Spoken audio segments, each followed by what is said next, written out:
You've seen almost exponentially more contact between these rivals than in the first race. Had or brand new sponsor Ceramic Hair been a part of this competition, they'd have been getting quite the work order.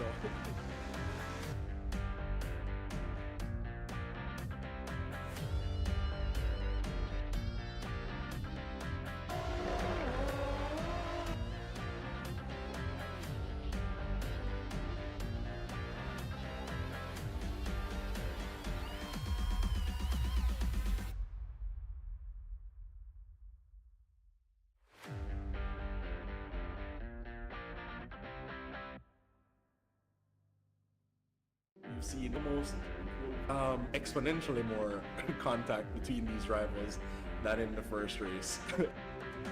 Had or brand new sponsor Ceramic Hair been a part of this competition, they'd have been getting quite the work order.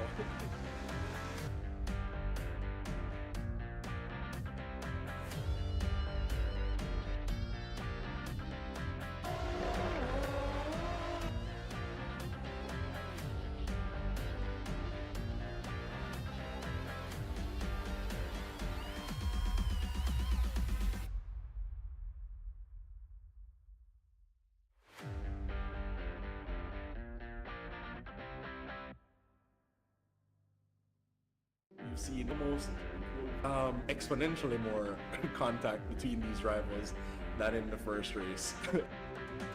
Had or brand new sponsor Ceramic Hair been a part of this competition, they'd have been getting quite the work order.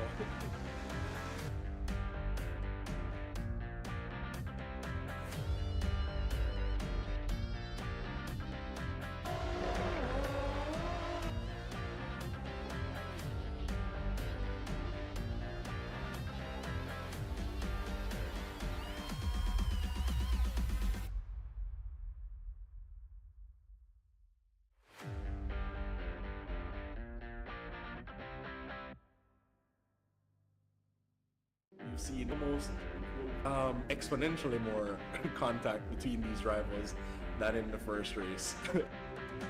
Had or brand new sponsor Ceramic Hair been a part of this competition, they'd have been getting quite the work order.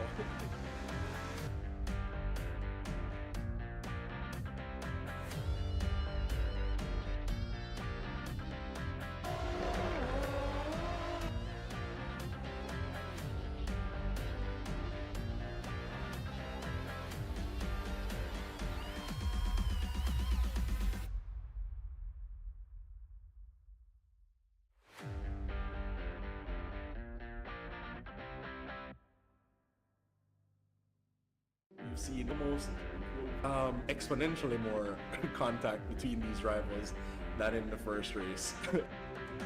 Had or brand new sponsor Ceramic Hair been a part of this competition, they'd have been getting quite the work order.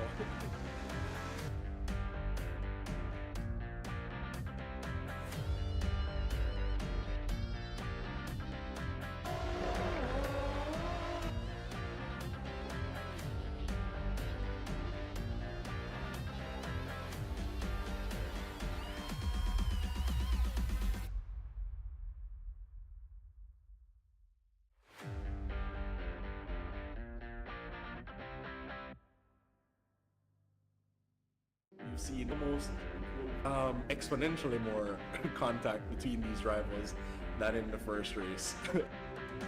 Had or brand new sponsor Ceramic Hair been a part of this competition, they'd have been getting quite the work order.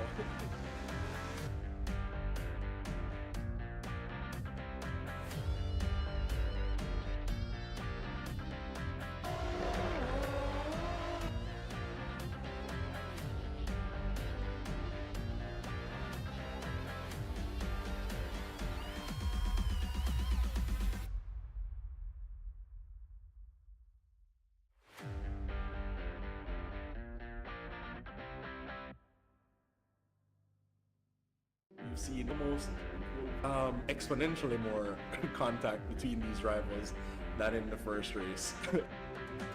Had or brand new sponsor Ceramic Hair been a part of this competition, they'd have been getting quite the work order.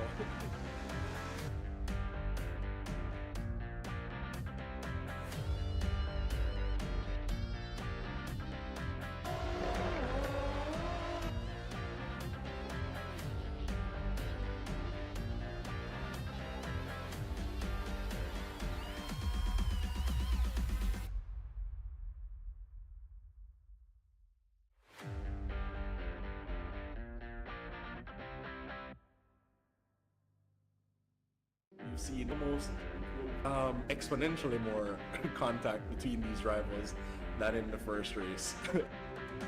Had or brand new sponsor Ceramic Hair been a part of this competition, they'd have been getting quite the work order.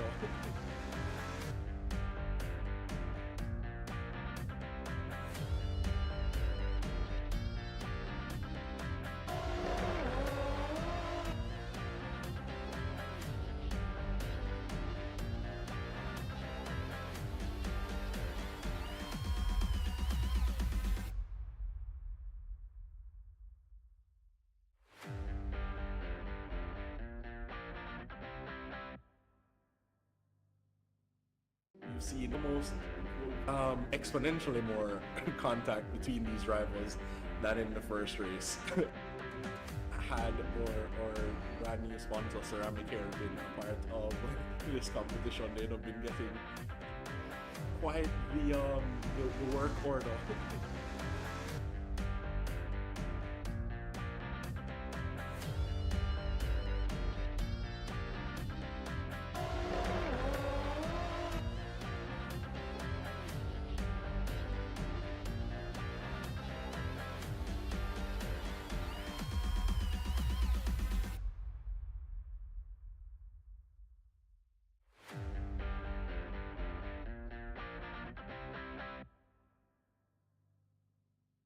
You've seen almost exponentially more contact between these rivals than in the first race. Had or brand new sponsor Ceramic Hair been a part of this competition, they'd have been getting quite the work order.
And good evening, racing fans. Thank you for joining us here this evening for round three of the Caribbean Touring Car Championship. I am Stephen Stewart, and I'll be your host for tonight's race. We've had an action-packed series here in rounds 1 and 2 with so much talent coming from around the world competing for glory here at the Caribbean Touring Car Championship Australian Tour.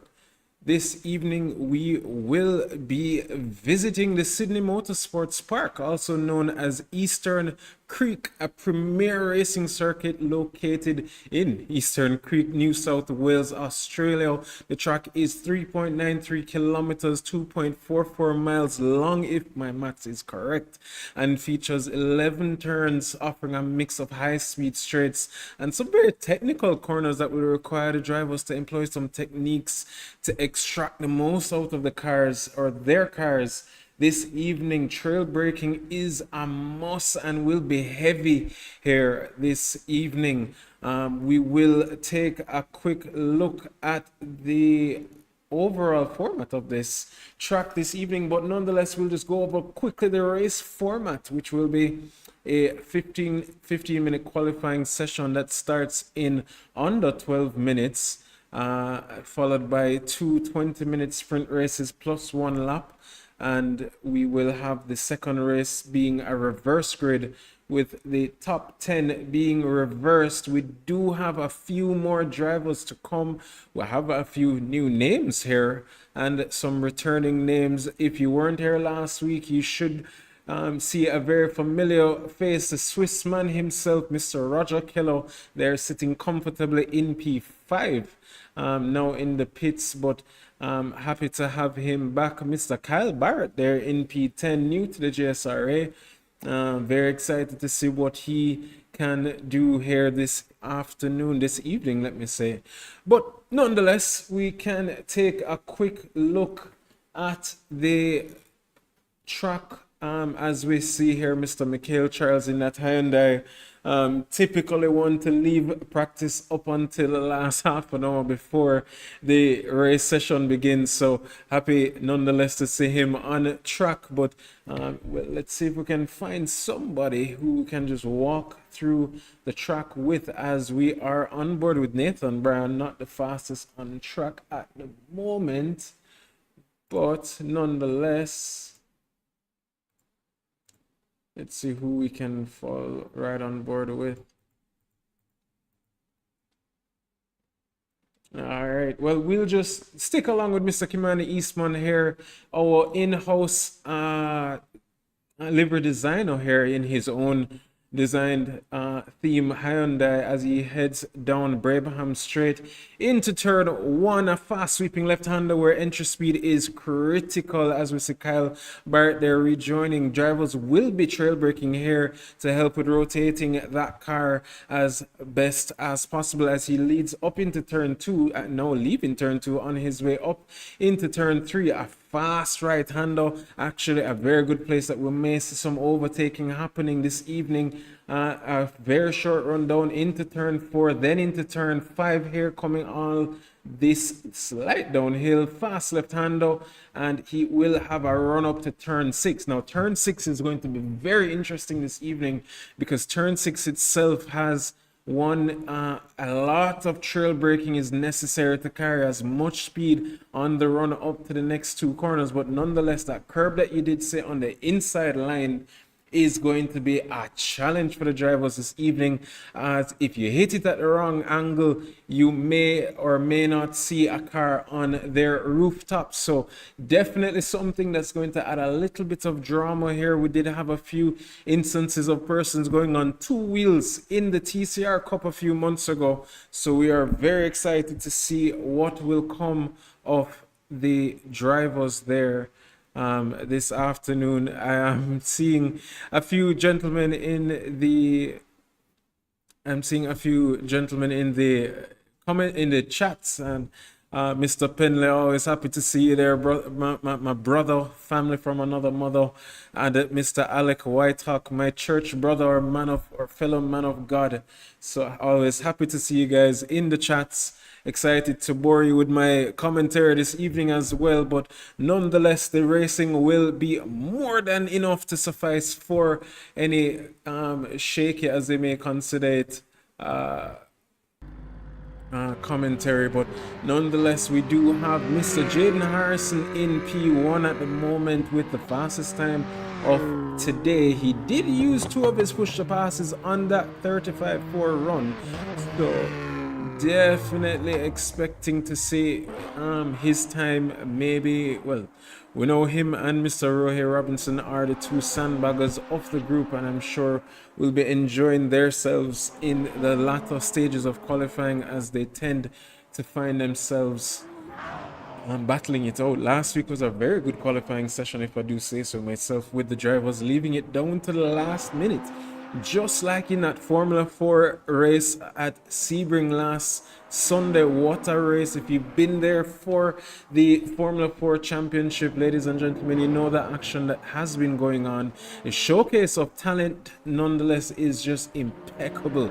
We've had drivers from all over the world at this point. We have 10 from Jamaica, we have 3 from Trinidad with Michael Charles here, Mr. Latecomer himself, who will be making his debut this weekend in the Formula 4 Championship.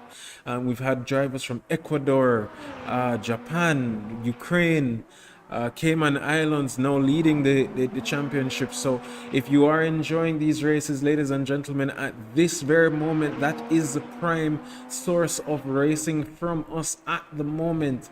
But again, as we did say, this is round 3 of the Caribbean Touring Car Championship, and nonetheless the action has just been non-stop from the beginning to the end. We have one more round, which, ladies and gentlemen, you do not want to miss, as we do have Mount Panorama next week, and it will be a different change in environment, as that race itself will not be 2 races but one 40-minute race with a mandatory pit stop. But there's a twist to everything, as the track conditions, the tire wear will be set to, what was it, 175% or 150%. So although there's no mandatory pit, strategy is going to play a huge role in next week's race to get the drivers to make their be as decisive as possible, to decide on what they're going to do, if they're going to go along and preserve those tires, or if they're going to just beat it and change the tires when they get a chance. Nonetheless, ladies and gentlemen, you do not want to be missing that event, the finale for the Caribbean Touring Car Championship, the Aussie Tour. I am so excited for that round. We do have round 2 of the Praga Cup tomorrow at Alton Park, and next week we will be visiting another European track. So more information will be posted on that as soon as possible. And then the finale of our triple header will be on Sunday at the Okayama circuit in the Formula 4 cars on iRacing. So non-stop action this weekend. Very excited to see what is to come of these races. We know the talent is astronomical, and the racing that they've been putting on for us has just been something to behold. So very excited to see what is to come. Luis Arenas now of Colombia in that, well, you can see his flag flown very high on the roof of his Dalmatian themed Chevrolet Cruze. One of our most improved drivers, if I do say so myself, now sitting in the 36.5.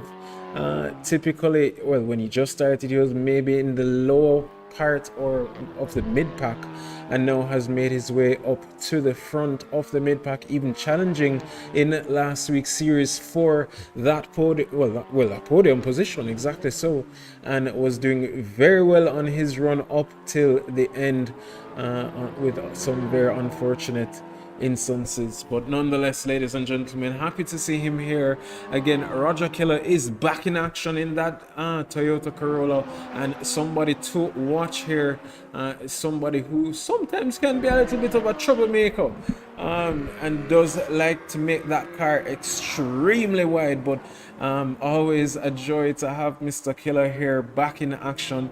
You will notice the drive was going a little bit wide in certain corners. I believe it's 3, 5, 6, 8 and 9 or 10, if I do remember correctly.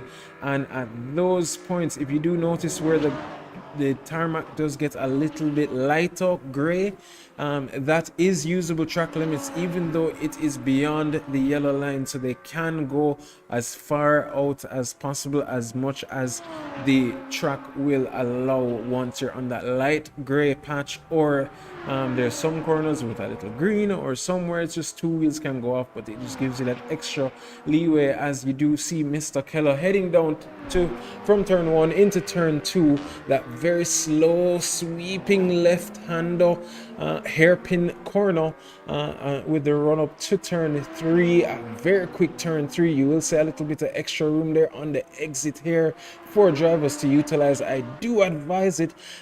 Very short run from turn 3 to turn 4, and down from turn 4 into turn 5. Again, this is the part where you're going to be very careful for the drivers.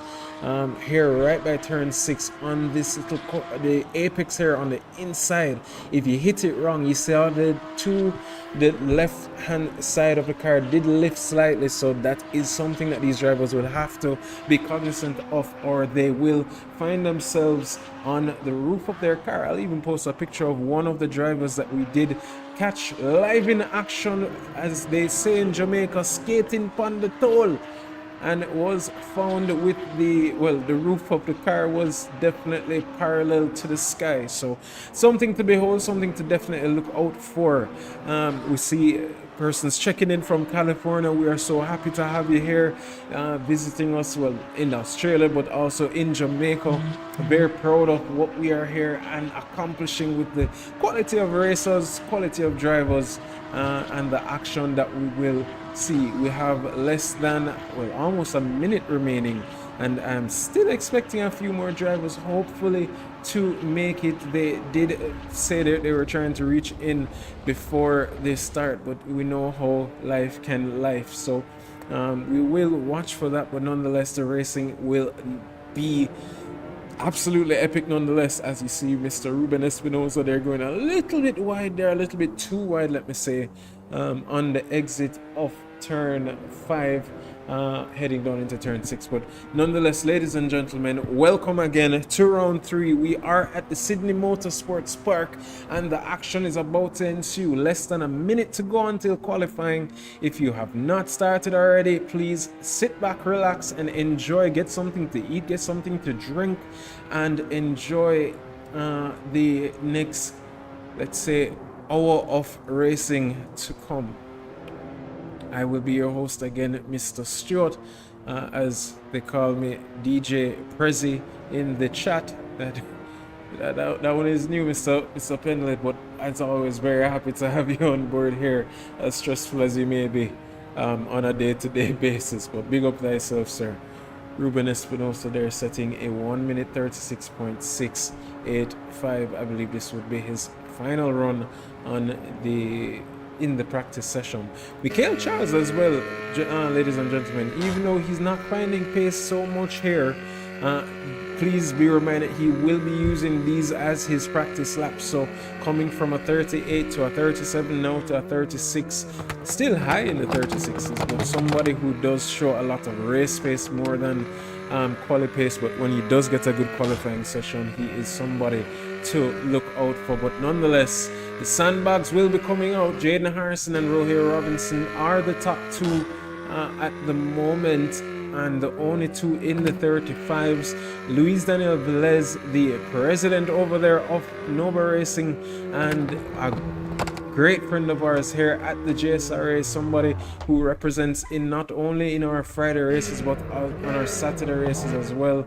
Always a pleasure to have him here with us. He did bring one of his countrymen, Mr. Javier Salazar, and again, another latecomer and newcomer to the JSRA, but nonetheless, very excited to see what he can do. But he did not get much practice in, so I'm assuming we'll be using these laps to prepare himself for the next qualifying and race session to come. Ladies and gentlemen, in the interim until the session has started, we do again thank you for joining us and showing your support here on a Friday afternoon, where you could easily be at home. Well, not at home, but you could easily be out watching whatever you want to be watching, or going out and doing whatever you want to do. Nonetheless, you decided to spend it with us, and we give you all the thanks for this evening. We'll just run a quick trailer of our Caribbean Touring Car Championship, as we will be heading into the qualifying session in less than a minute to go.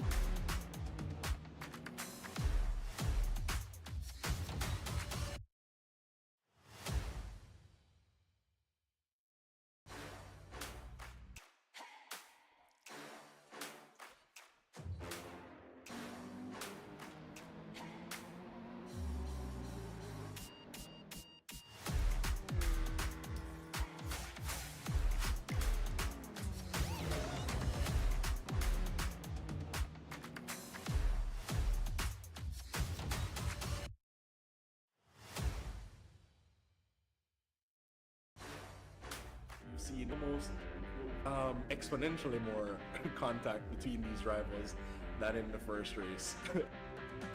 Had or brand new sponsor Ceramic Hair been a part of this competition, they'd have been getting quite the work order.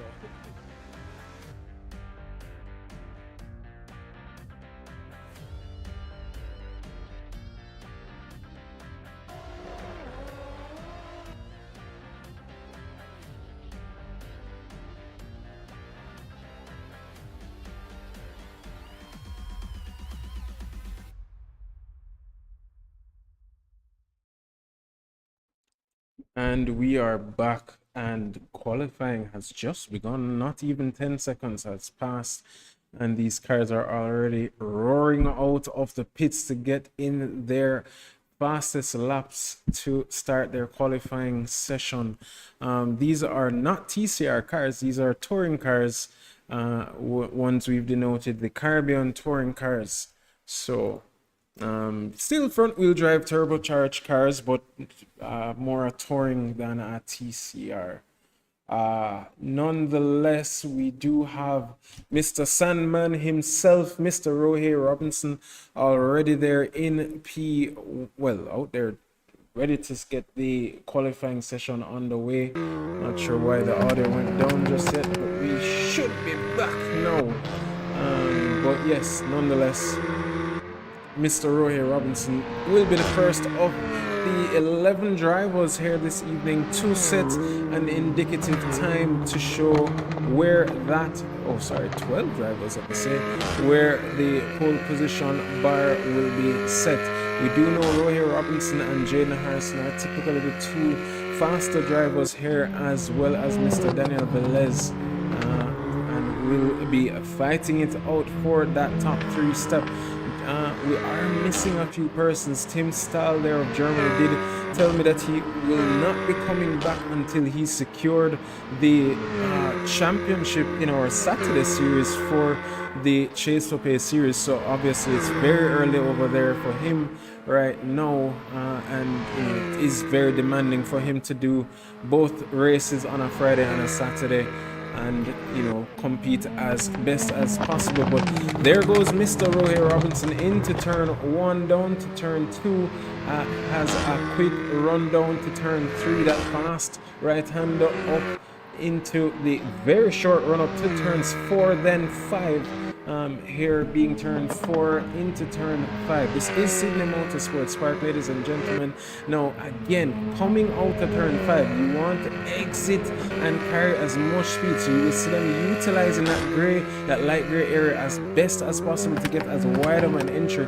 But there you see it by turn 6, that might be invalidated by Rohey Robinson, but right by turn 6 you have to be so careful with that curb, because if you take it wrong, you will find yourself on your roof and looking at the cars right behind you. But as it stands right now, Rohey Robinson does have the fastest sector 2, but had the fastest sector 1. Jaden Harrison did take that fastest sector 1 away from him, but had the fastest sector 2. And guess what?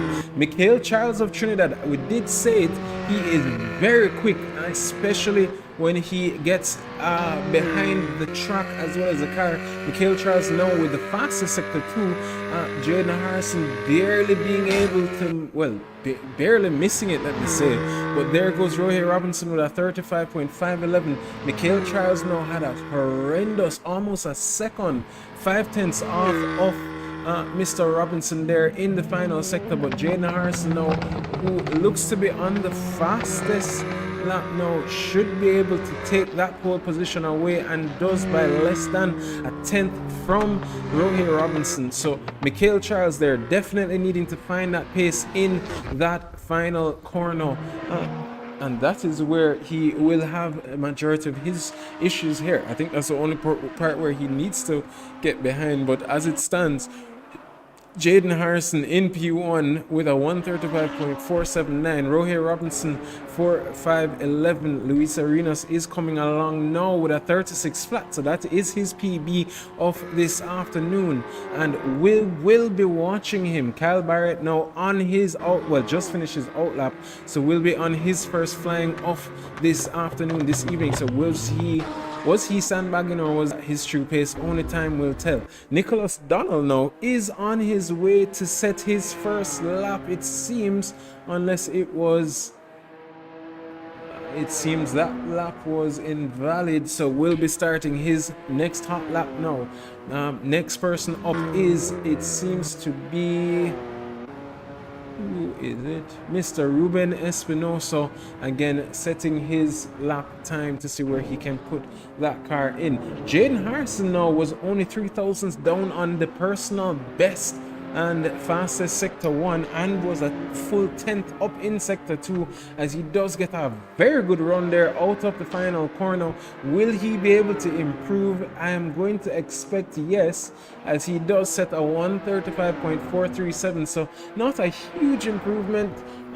Did lose a little bit of time there in sector 1 to his first original personal best, but nonetheless this is the fastest time so far of the evening. He did set a 35.4 during practice with 2 push to pass usages, so this is going to be very interesting to watch, as that clearly was him with a little bit of sandbagging and has left it out now to pursue another fast lap. But again, a full 10th down on the best lap of the race. So is he trying to just do what we saw last week in the Formula 4 Championship with Mr. Freddie Rodriguez, who literally, I think, beat everybody? His pole position was down by, I think, almost 4 or 5 tenths to the car behind, and that was just a dominant showing from the Dominican Republic driver. But nonetheless, Jaden Harrison, we know that this car, he's just found his footing behind, so he's a 10th up in sector 1, 400th down in sector 2, so not a blisteringly fast lap so far on in that sector 2, but does rally around the final corner by turn 11, does look to get a very good run out, and is on his way to possibly set another 135.2 maybe at this rate. As predicted, 135.279, because that lap, that exit out of the final corner just ended up shaving him an extra 10th there, so 2 tenths shaved. Jaden Harrison now putting that pole position slightly out of reach, but we will just be paying attention as Luis Daniel Velez is finally in the 35.8.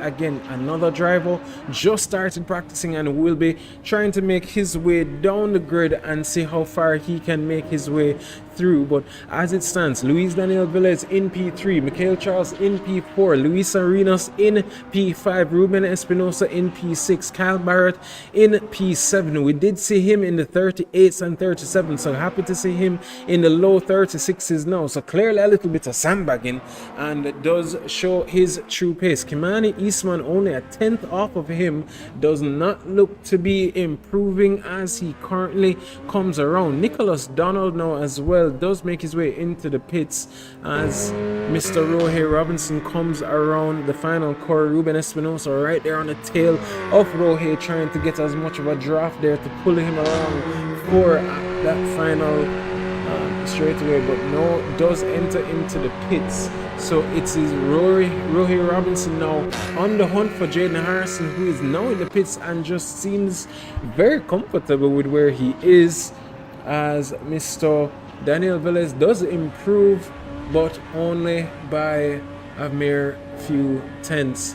As it stands, 135.703 is his best time of the evening. Mikhail Charles though is improving, a 10th up on his personal best and 500ths up on his sector 2, so he's roughly, I can say, maybe about a 135.67 Let's see, and at 35.7 there is Michael Charles, so only 400ths down on Mr. Daniel Velez for that final podium spot. 6 minutes remaining to go. Most of the drivers are in the pits. Not sure if that's a setup change, because the setup is open this evening, or if they're just taking a quick break to make their final runs at the end of this qualifying session. As it stands, Rohit Robinson, fastest sector 2, but did have a relatively slow sector 1, and this I'm sure he's going to complain about as being the commentator's curse. Goes extremely wide on a run out of turn 9 into turn 10 and runs down to the Brabham Straits. Does he improve? And he does improve by a full tenth, but clearly made his mistake there. Tires are burning up, and does make that exit of turn 9 going so wide. Did scrub off maybe that extra tenth or 2 that he was looking for to take that P1 away from Jaden Harrison. Jaden can breathe a sigh of relief, but again, Jaden Harrison a full almost 2 tenths up on the follow-up Mr. Rohit Robinson, Mr. Sandman himself. We know Jaden Harrison will be using that push to pass on the start of the race to gain as much advantage against the drivers behind. He always does it, just I don't know how nobody else has really picked up on it as yet, but just uses that push to pass to get away as quickly as possible and then runs away. This does not look like it's going to be a hot lap or a flying lap for Mr. Michael Charles, so very much so. Did not take enough speed there coming into turn 1. Kimani Eastman now is the next one that we will be watching. Chad Dillon, the typical host with the most, is making his way into the grid. So again, happy to see these drivers making it. I know he was at work at the majority stage of practice, so happy that he could make his way home and catch the race, because he, as always, is a typical competitor for that top step.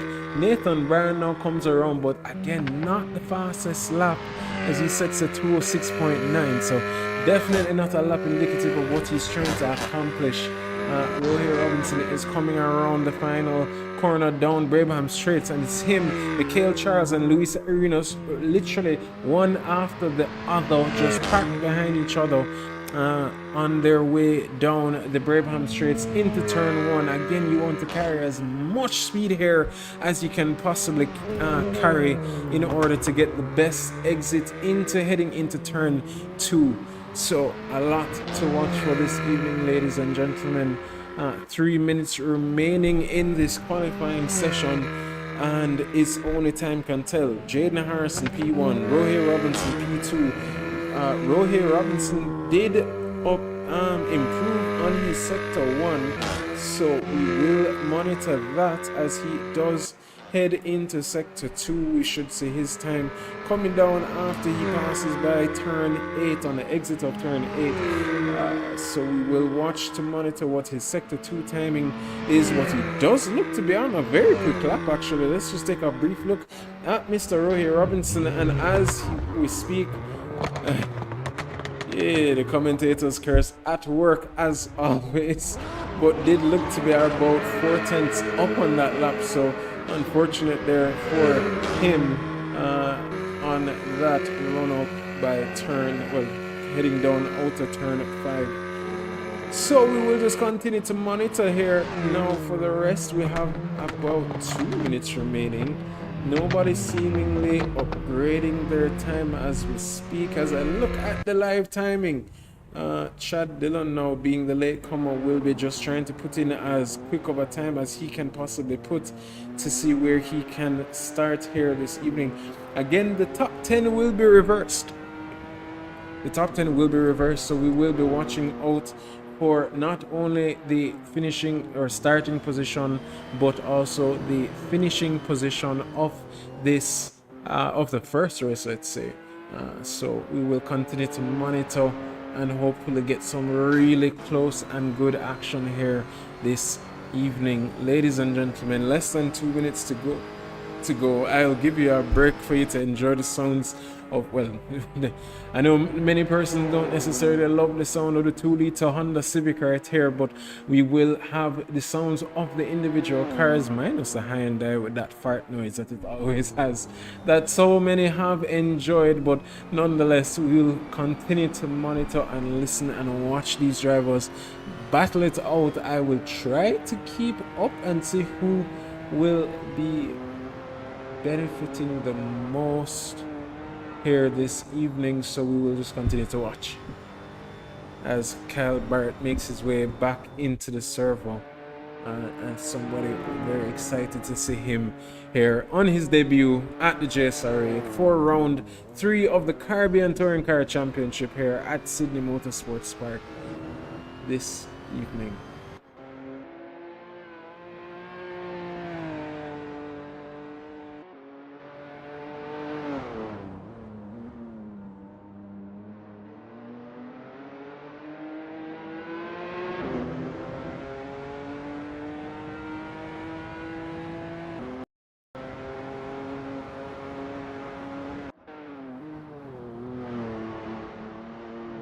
And I'm seeing the drivers, nobody really improving. Daniel Velez is up on his personal best coming out of sector 1 and does make his run up into turn 8 right here. That hairpin coming around and a very wide exit there, will be trying to capitalize as much, and we'll watch him. He does improve on his personal best in sector 2, so definitely somebody to watch for here, because he does put Mr. Rohit Robinson under a little bit of a threat, looking very quick here on his final hot lap for this evening as he comes around the final bend to have that run down the Brabham Straight. Does he take that second position away? Yes, he does, with the fastest sector 3, and takes P2 away from Mr. Sandman himself, Mr. Rohit Robinson. What a final sector, almost 300s clear of the car behind, but you can literally see the smoke coming from those tires as he rallies around that final corner to take P2 away from Mr. Rohit Robinson. So now the Jamaicans are split by the Colombian there in P2, and it will be one Jamaican, Jaden Harrison, in P1 as the final 2 drivers come around. Kyle Barrett now setting his final lap. I think his best lap this evening was a 1:36.268, so he will not have another run coming down. But Nathan Bryan being the final driver on the track, trying to put in a good time and see where he can improve. But there goes extremely wide, and ladies and gentlemen, we've said that you want to go wide as much as possible in certain corners. That corner was not the one to go wide in, coming out of turn 6 into 7, now into 8.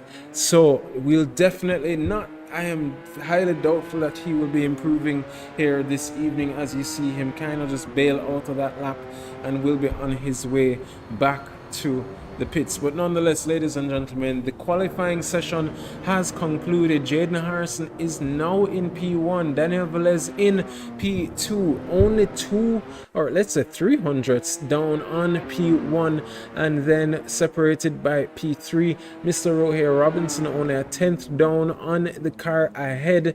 Less than 2/10, but still roughly 2/10 down on the car ahead of him. Mikhail Charles of Trinidad in P4 with a 135.741.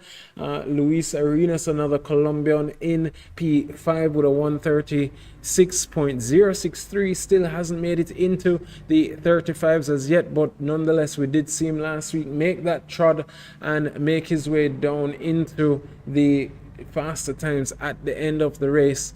Then we do have Ruben Espinosa in P6, Kimani Eastman in P7, Kyle Barrett in his debut in P8, Roger Kello, the Swiss, making his second race in so long, in P9, Nicholas Donald in P10, Nathan Bryan in P11, and Chad Dillon to round them out in P12. Ladies and gentlemen, we have two 20-minute sprint races to come, if I do say so myself. As we do take a look at it, we don't really get to see it much this lately. The beautiful ceramic here and Emmanuel Boutique sponsored safety car, but nonetheless we have 2 sprint races plus 1 reverse grid on the way, ladies and gentlemen. 12 drivers will be fighting it out for glory here at Sydney Motorsports Park in round 3 of the Caribbean Touring Car Championship.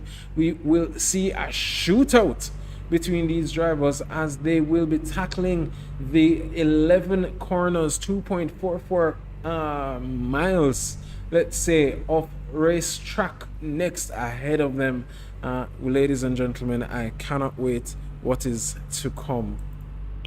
A quick word from our sponsors as we wait for the start of this race. You see the most exponentially more contact between these rivals than in the first race. Had or brand new sponsor Ceramic here been a part of this competition, they'd have been getting quite the work order.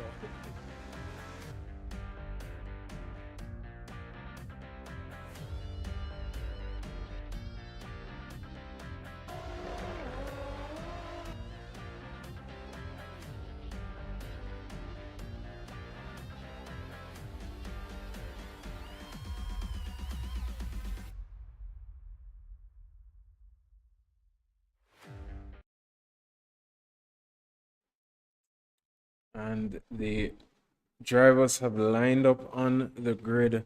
Kyle Barrett there, unfortunately, using up one of his push to passes already. I'm guessing, again, this is his debut, so we are assuming that was, well, definitely just a mistake on his side. And trust me, you do want to keep as many of those push to passes as possible, because one in defense, one in offense, the drivers are flashing their headlights, ready to go, and they're rearing their engines, ready to scream out as they have that run up to turn 1. They are on the Brabham Straits.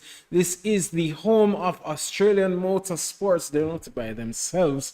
Mikhail Charles, they're ready to go, and it's 6 light, ladies and gentlemen, and the lights are off. Brilliant start there. Chad Dillon looks like he got the best start out of those at the back of the pack. Jaden Harrison, as we said, will be using that push to pass as soon as the race starts. Mikhail Charles, they're taking a page out of the book of Mr. Harrison, also using up one of his push to passes early. But there goes Rohit Robinson taking a look on the inside, seeing if he can maybe find a way through. He knows that his best competitor is Mr. Jaden Harrison. Luis Daniel Velez is the biggest loser so far. Clearly did not use his push to pass and now has been dropped down from P2 after what a lap in that final qualifying stage, but now sits in P4. Rohit Robinson will be chasing him down, followed by the Trinidadian Mikhail Charles and Daniel Velez right behind, with his countryman just rearing in the rear, looking forward to trying to see if he can make the moves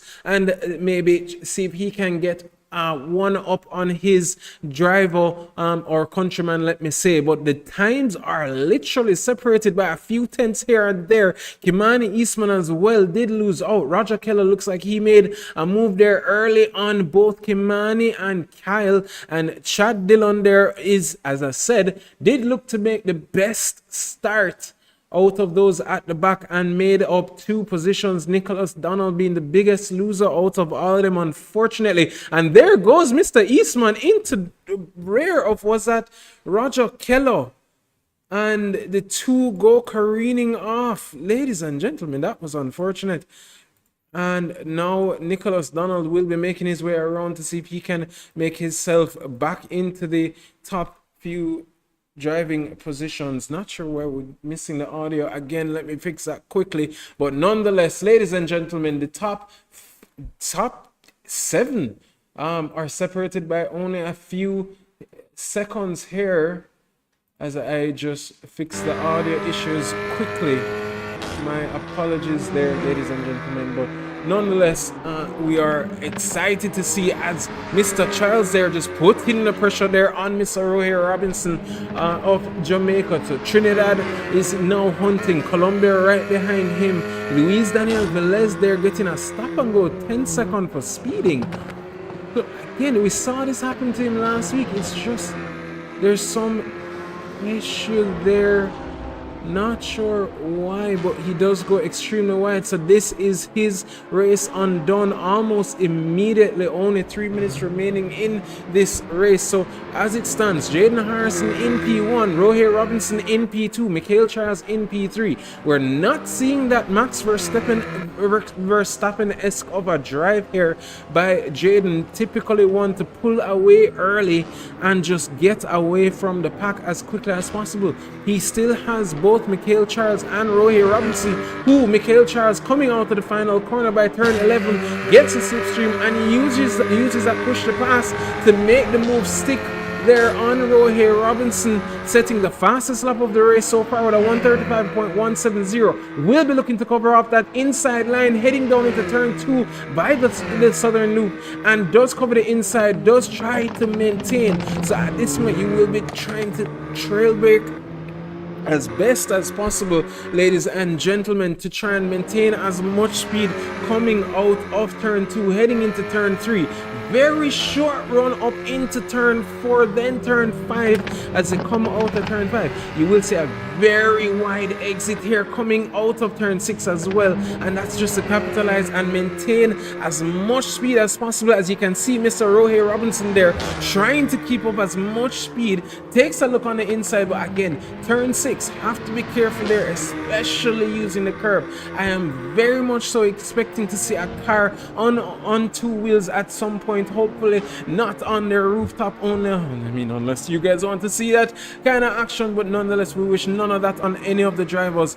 As it stands, however, Luis Daniel Velez right now is 30 seconds down, unfortunately, with that pushed drive-through penalty, and I'm sure is praying for a safety car to be called. But as it stands right now, the top 3 are the closest to be on are fighting at the moment. We'll also take a quick look at that fight for P5 with Kyle Barrett there, but Rohir Robinson has 5 push passes left and remaining.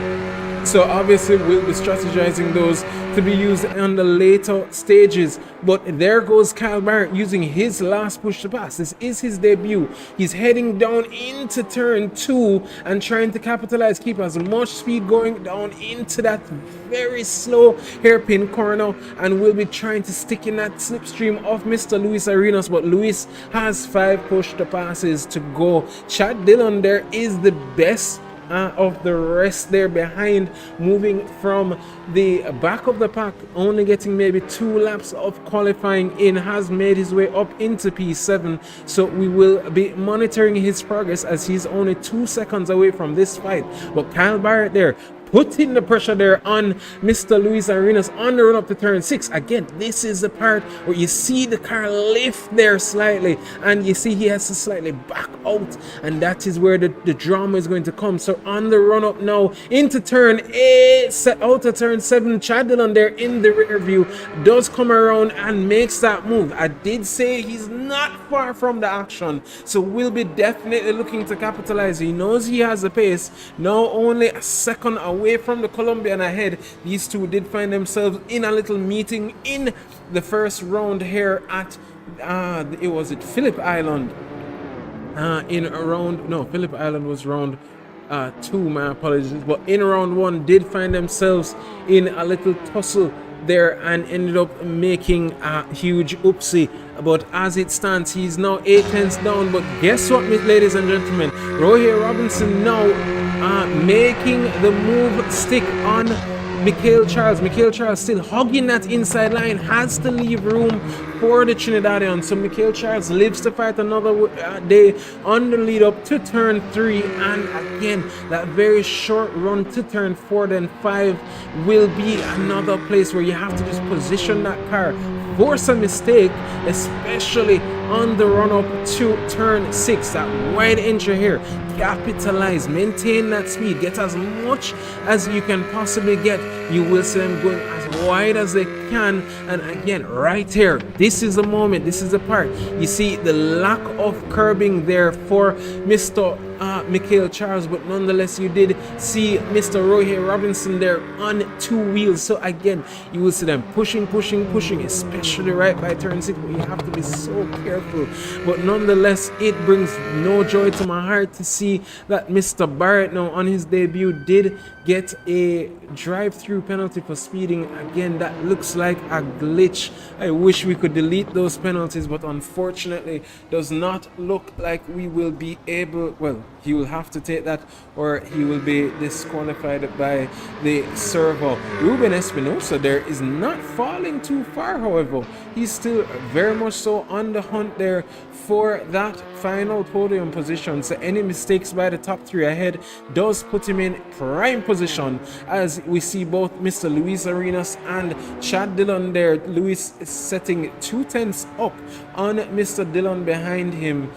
Ladies and gentlemen, you will also notice that the sky might just be rising and getting a little bit brighter, as this is a nighttime into morning race. So temperatures are at the moment not hot, but they are relatively warm, with the track temperatures at 16 degrees and ambient at 14 degrees. So we will be making notes as we go along, but as you can see, the scenery is getting a little bit brighter. The drivers will be definitely excited to hear that, because they were complaining a little bit of the track visibility in the early stages, but hopefully by the second race we will get a very beautiful scenery here at the round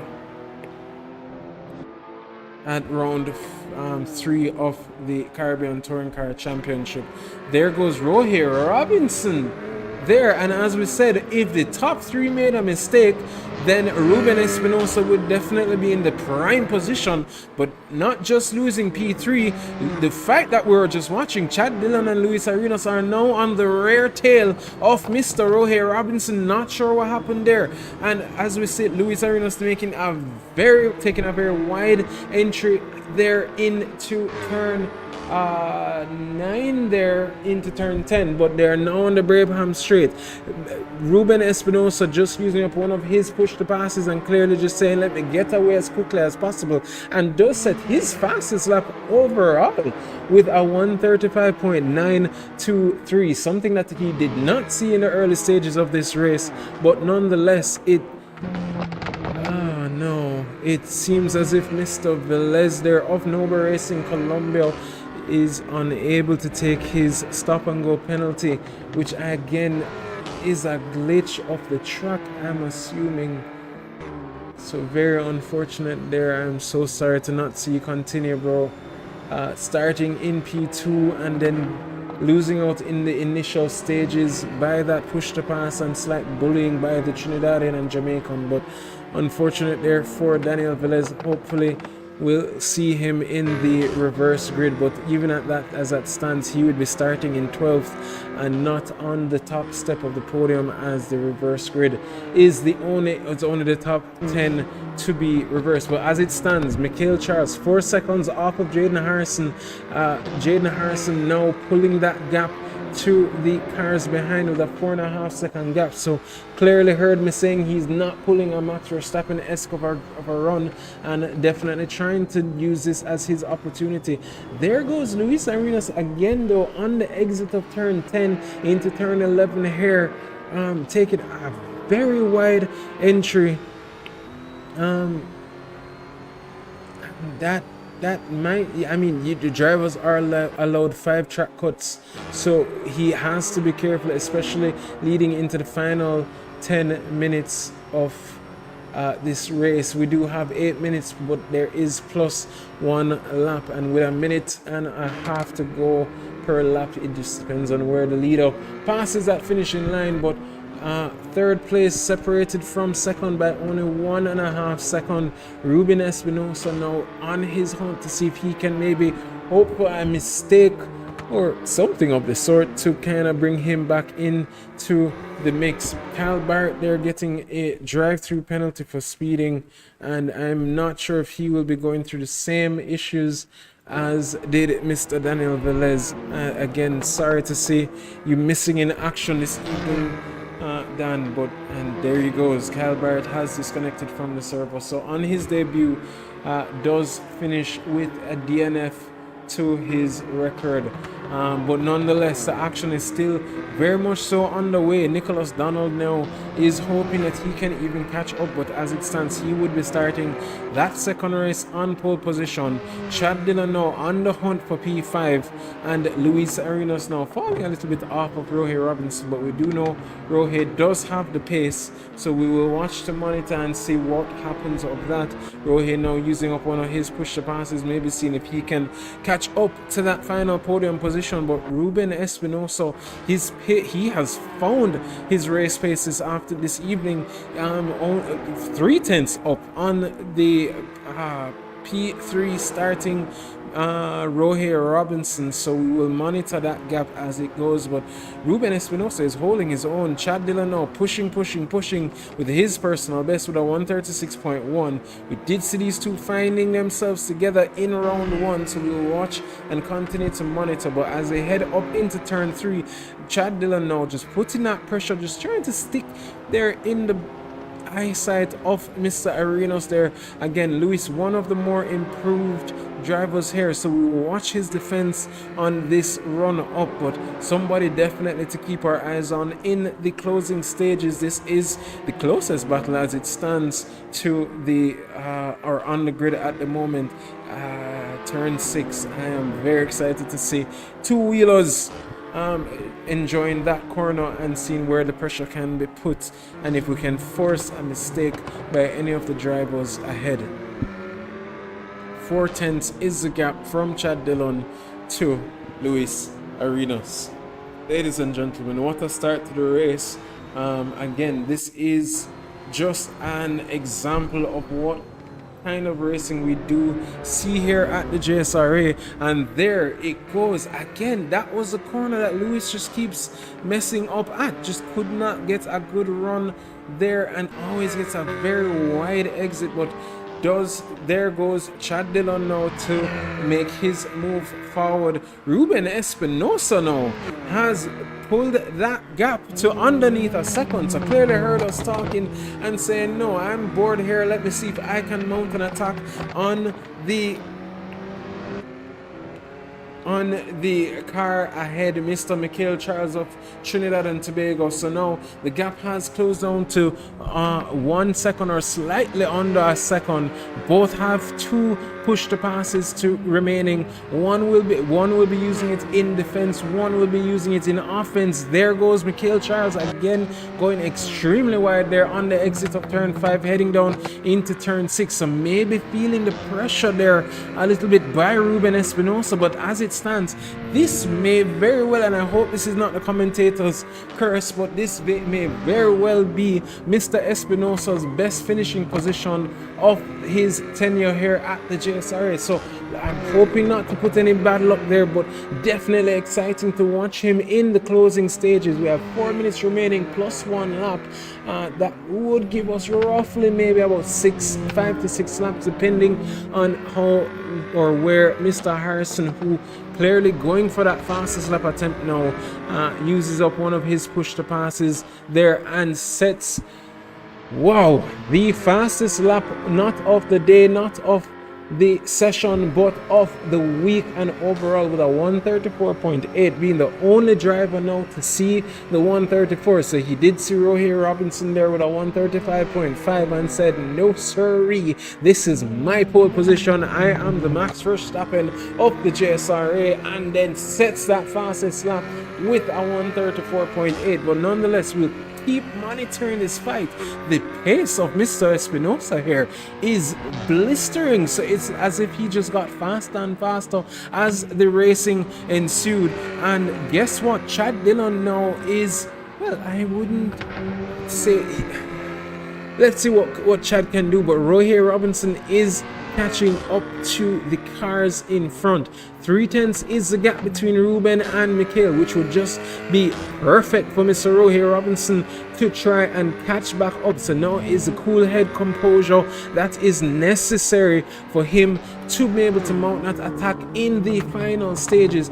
2 minutes remaining to go, ladies and gentlemen.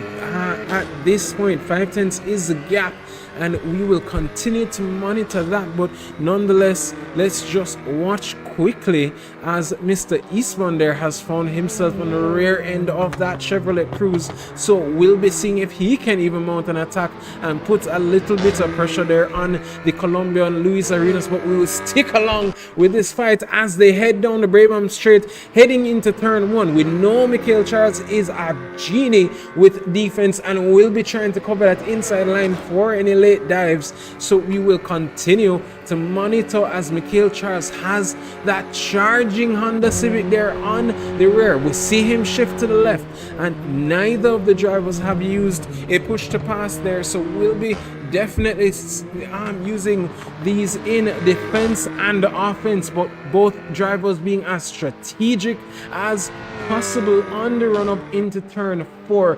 And again, we saw it on the lap before, Mikhail Charles under a little bit of pressure there, so we will monitor him, especially there by turn 6. We'll see him take a very wide exit here, and very good there. Ruben keeping his composure, looking very clean there, not even going as wide, but we'll see that you see the 2 wheels there, and Ruben there just very cool and composed on the rear of that Hyundai Elantra, and will be just putting that pressure for that P2 position. Now 2/10 takes a look on the inside and is just saying, "Sir, I am here. Good to meet you. Nice to see you as always." But there is Ruben Espinosa fighting now, as Chad Dillon would denote this as the desperation zone. Chad Dillon is now in P5, and I'm sure is very happy with his run there. But as the two head around turns 10 and 11 onto the final corner, Brabham Straight, there goes Ruben Espinosa. Mikhail Charles goes extremely wide and now uses his push to pass, but uses it very late.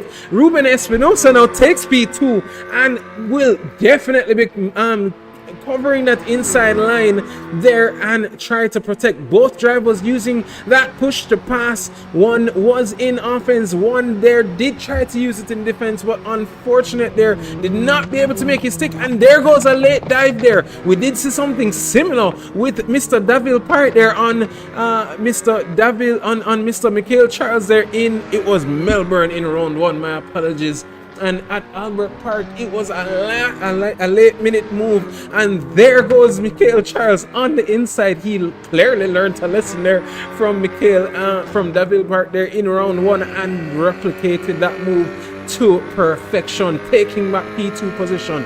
We are on the, I think this is the second to final lap, so we will have one more lap after this. But what kind of racing is this, ladies and gentlemen, as the sun is rising and the drivers are still putting on a show. This is the action that you see on a Friday evening, a Saturday evening, and a Sunday evening at the JSRA. Ladies and gentlemen, we thank you for joining us. Ruben especially did not expect that run up, but as we do monitor Mr. Jaden Harrison here on the rundown, Brabham Straight, I believe he will have one more lap after this one as he passes the start finish line. And yes, ladies and gentlemen, this is the final lap of the race, and now we'll be fighting. I see the comments going on, and as you said, Mr. Pummels, he was absolutely bamboozled. Somebody who thought that move was stuck and would have been using that last push to pass in defense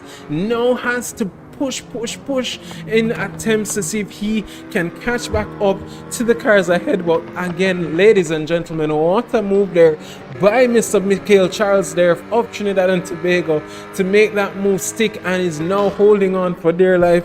Each has one push to pass remaining and will be using it.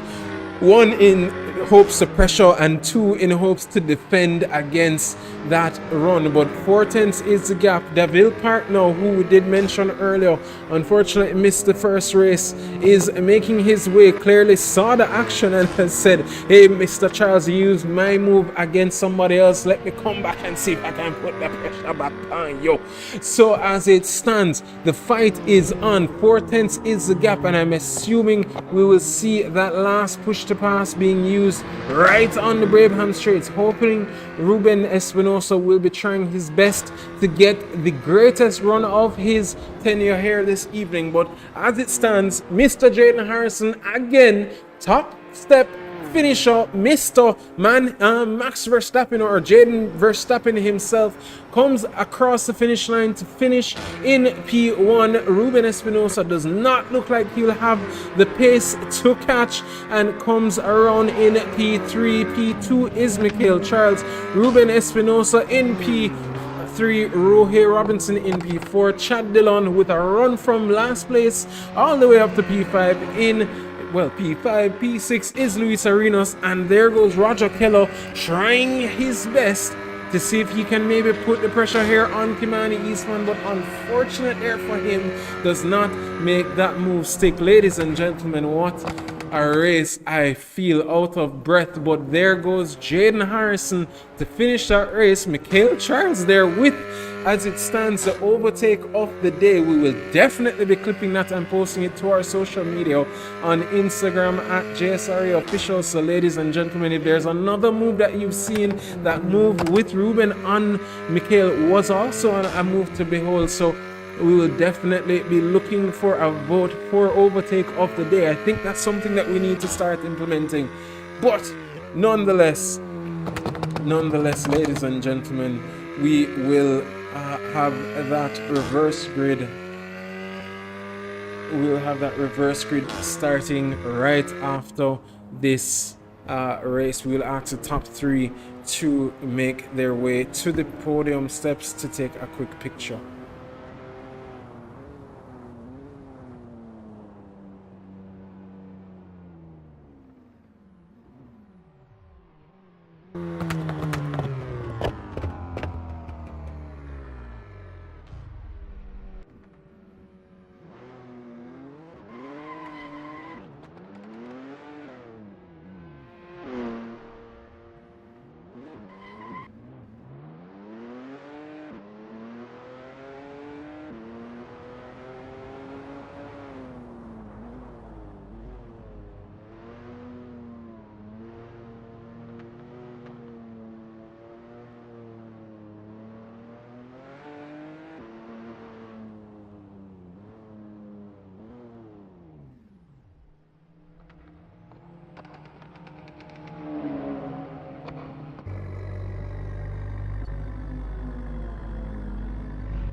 And ladies and gentlemen, what a race that was. Again, I am exhausted, and we have another 20 minutes of action right on the way.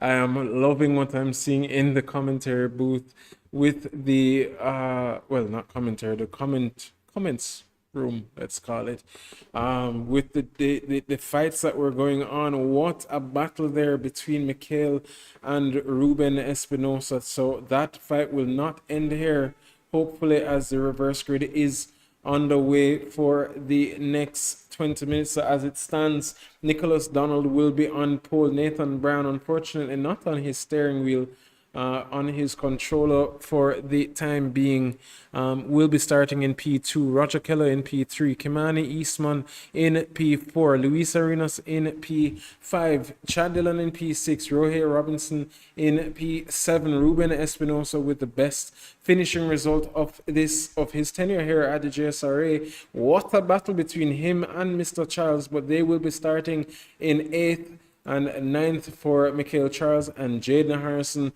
will have his work cut out for him to try and make his way through the pack as he normally does. Kyle Barrett now and Luis Daniel Velez will be starting from P11 and P12, and we'll also, well, I saw Mr. Deville Park in the server. I just see him rejoin as well, so he should be starting in P13. But nonetheless, ladies and gentlemen, 20 minutes remaining to go, and as you see, Deville is not even near to the pack because of missing the qualifying and the original race, so unfortunate for him there. But nonetheless, ladies and gentlemen, Nicholas Donald, Nathan Bryan, Roger Keller, Kimani Eastman, Luis Arenas, Chad Dillon, Rohey Robinson, Ruben Espinosa, Mikhail Charles, Jaden Harrison to finish out the top 10. Kyle Barrett in his debut again with that glitch between himself and Luis Daniel Velez there was unfortunate for their race unfolding. You will see the JSRA safety car there, very beautifully designed here this evening, and always a pleasure to have it here with us. You will see it in action tomorrow in round 2 at Alton Park in the Chase for Pace series. Ladies and gentlemen, we're only a few moments away from the commencement of race 2, and if anything is to come of it, oh my word, I might need a Halls or something at the end of this race, as always. But it's 6 lights, ladies and gentlemen. 1, 2, 3, 4, 5, 6, and it is now green light, and away go the drivers. Nicholas Donald, Luis Arenas now taking a page out of the book of Jaden Harrison. Does have some contact there with Kimani Eastman, and there they go with the run up. Luis Arenas there clearly taking that page out of Jaden Harrison's book and making that run up into P1 from P4, and Nicholas Donald losing out. Kimani Eastman, I'm assuming, will be the biggest loser of them all. Kyle Barrett, not sure what happened to him there, and we will monitor to watch and see what happened there. But unfortunate for him again, some unfortunate racing there. Not sure what happened, but nonetheless we'll keep monitoring, and we'll have it fighting in the stewarding room after, as you see Ruben Espinosa, Rohey Robinson and Jaden Harrison on the outside there of Ruben, trying to put the pressure to see where he can make a move stick. Kimani Eastman in that purple Hyundai Elantra, trying to see if he can stick along and maybe gain a 10th or here, and see if one of the drivers ahead will be forced into a mistake. As it stands, Nicholas Donald in P2. Jaden Harrison now makes that move coming out of turn 8. Not the premier overtaking position, but clearly where he decided to go. I will again fix the audio. Not sure why that keeps happening, but we will make sure that that doesn't happen again. Luckily I caught it before the end of the stream, but there goes, who was that? Roger Kello, and he is the biggest loser there. It didn't seem like he got in the way of anybody else. So as it stands, Luis Arenas, Mikhail Charles, Nicholas Donald all fighting for that top step. Rohey Robinson is the greatest winner right now, making his way all the way up into P3, so clearly trying to extend as big of a gap to him and the cars behind. Luis Daniel Velez started in P11, now in P6. Will be trying his best to see where he can catch back up and make backup points from race 1 of this evening. As you see, the sky is getting brighter and brighter, so we should see a little, well, we should see the sun before the end of this race. But nonetheless, Rohey Robinson there and Mikhail Charles there fighting it out. Mikhail Charles again, unfortunate there, I'm guessing will be retiring, gets a stop and go for speeding, but that is a glitch of the track. They're coming out of turn 6, it seems. But as it stands, Jaden Harrison now in P3. Everybody is bullying Mr. Donald. They're trying to defend his position as he goes side by side with Jaden Harrison to take that position back and says, no sirree, this is mine, and does cover the inside heading into that fast right-hander by turn 9. But Jaden Harrison there used up one of his push passes, clearly saying he did not want to be in any much or too much of any drama, and there goes an incident between those drivers. A safety car will be called.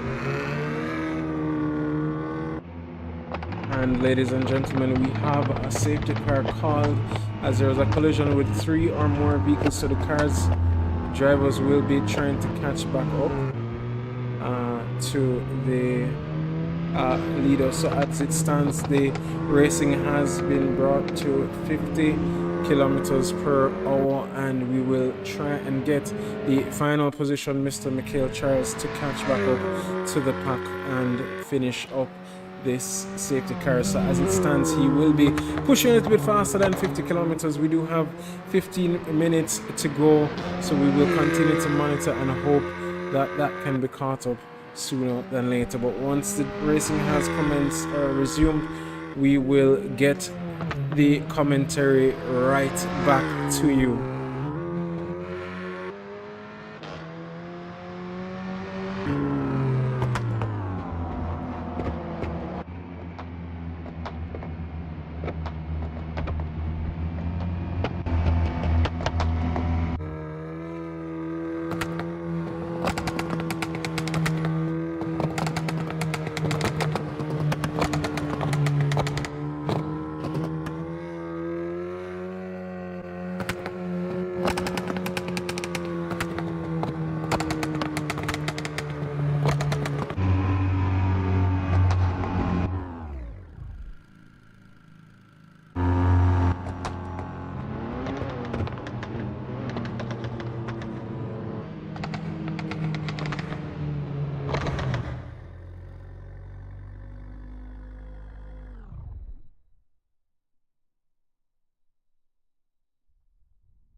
Ladies and gentlemen, so at this point, Mikhail Charles did have to serve a stop and go penalty. So that is what the hold up is at the moment, and because it was a glitch, we are just trying to give him the best opportunity to catch back up. He did not get a stop and go penalty during the safety car. No, he got it during the race as he was pushed wide, and there's a glitch coming out of turn 6 where if you run too wide, apparently he was hit out, and that causes a safety stop and go penalty. So very unfortunate for him there. We will just check with him to see what is happening and get right back to that action as soon as possible.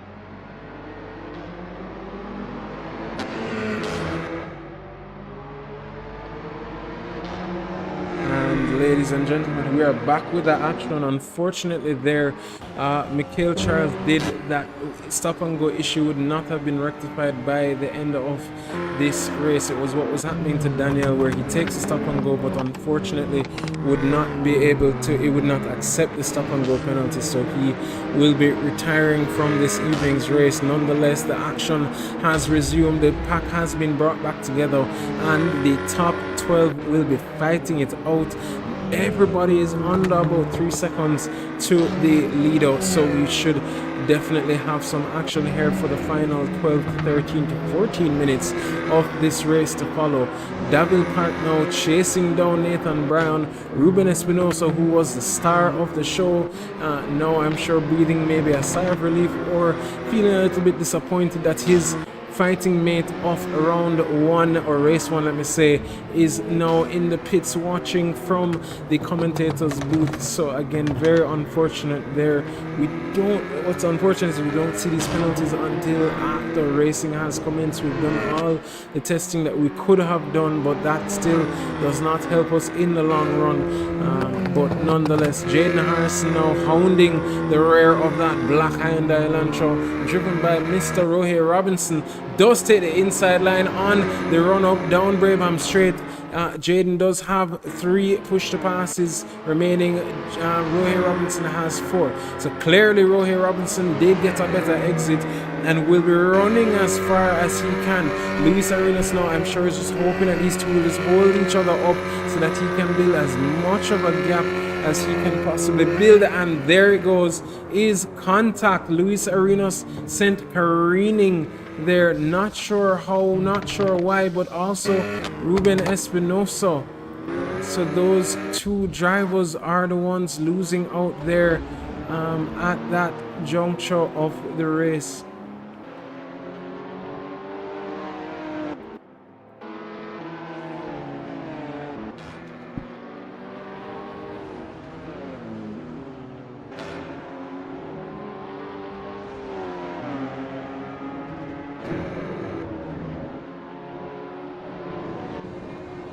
And apparently there was a call for a large incident, but nonetheless the racing is continuing.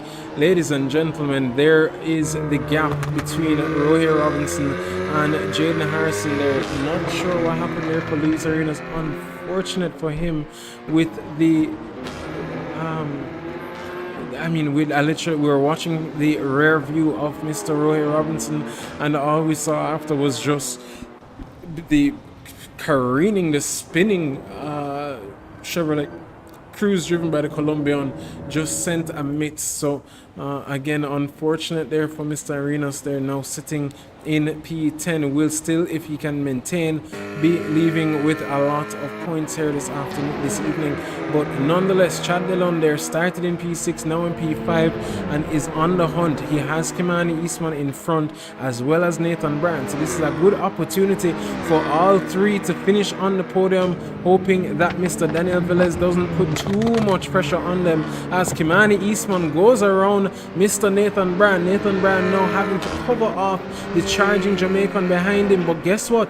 Chad Dillon there, commentator's curse, finds himself into the barrier or the wall, let's say, and Daniel Velez is promoted into P5. Nathan Brand is in P4. So Kimani Eastman now on P3 will be hoping and praying. I know he'll say to himself, he complains to me about it every week, that clearly I have the greatest commentator's curse, as you see him going on 2 wheels there by the exit of turn 6. But nonetheless, Daniel Velez now on the hunt, will be trying to take away that final podium position away from Mr. Kimani Eastman inside. Kimani Eastman is our own resident Lando Norris. We speak of it every single week, and we do want him to get his podium, not only his podium but his first win here at the JSRA. One of our favorite drivers and persons to work with here in the JSRA. But nonetheless, that charging Colombian in that blue in that blue Toyota Corolla, Chad Dillon getting a very new nickname there, denoted by Mr. Penley himself, aka, let's not continue, but Mr. Chad Dewal, as Mr. Dillon does have to make his way back up. He was in P5, now sits in P10. Ladies and gentlemen, this fight is only just becoming. Jaden Harrison has made his way through by Mr. Rohey Robinson, so clearly they are fighting themselves to see who can win. But Jaden, they're pulling a 0.8 of a second gap on the car behind, and I see we're going to continue with the Chad Deloff comments with the nickname. So keep it rolling, ladies and gentlemen. We did have Mr. Mission Wallace driving that Formula 4 last week with the nickname. He did not have a front nose, and we called him, what was it? If anybody can remind me. But I think he was very nosy to say the least. And yes, ladies and gentlemen, that is one of my better jokes, as most persons would say, stick to the running of the JSRA than being a comedian. I will definitely keep that in mind. But nonetheless, the chase is still on for P2 as well as for P3. Kimani Eastman, I am not looking at you, I'm looking at Daniel Velez. So at this juncture of the race, I'm sure you're hoping that he will get the commentator's curse and not you. Right behind them is Nicholas Donald, only 0.2 off of Nathan Brown. And Nicholas will be trying to take back that position as Nathan goes a little bit wide there. On the exit of turn 8, turn 9, so we'll definitely lose a few positions there, dropping all the way back into P9. But there goes Luis Daniel Velez on the outside. Kimani Eastman there covering off the inside, but there goes Daniel taking it as wide as possible on the rundown into turn 2. And does hold on to that inside line and will be trying to protect it. But guess what? Daniel will be trying to get back that inside line heading into turn 3. But nonetheless, Kimani Eastman definitely holding off where he can. There's a short run down to turn 4, then a run down into turn 5. Right here, you want to maximize the exit coming out of turn 5 into turn 6, going as wide as possible, but clearly has to go very defensive and is feeling the pressure.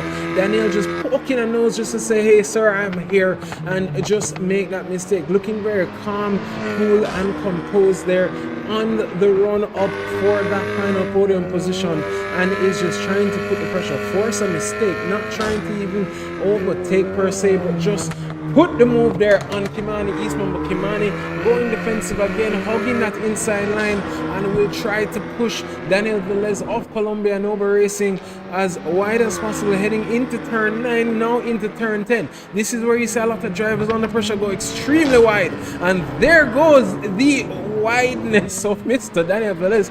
He was not the one under pressure, but he was definitely the one on pressure, or giving the pressure, but did go extremely wide there. Nicholas Donald just lurking, and it's not just Nicholas Donald, it's Ruben Espinosa, it's Davil Park and Luis Arena. So from P3 down to P7, all separated by less or a little bit over a second. So we will continue to monitor that with only 4 minutes remaining. I think this is the closest. This is the closest that we've ever seen the pack, especially at this juncture of the race. And there goes the commentator's curse as Nicholas Donald goes extremely wide there in a very unusual place coming out of turn 2 and does lose out. So he was looking very promising there. But Daniel Velez now still on the hunt there for P3 and that final podium position. Ruben Espinosa, we saw him in the first race, was putting what was a show between himself and Mikhail Charles. Will be trying his best to see if he can catch up.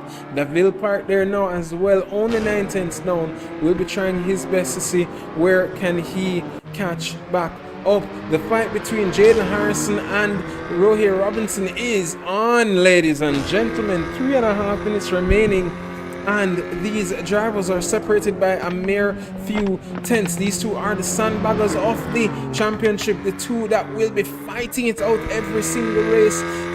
Jaden Harrison did pull one of a Max Verstappen-esque of a race on race 1 and is now on in the slipstream. Did not use up his push to pass, and we do notice Rohit Robinson with only one push to pass remaining, so clearly using up his to try and catch back up.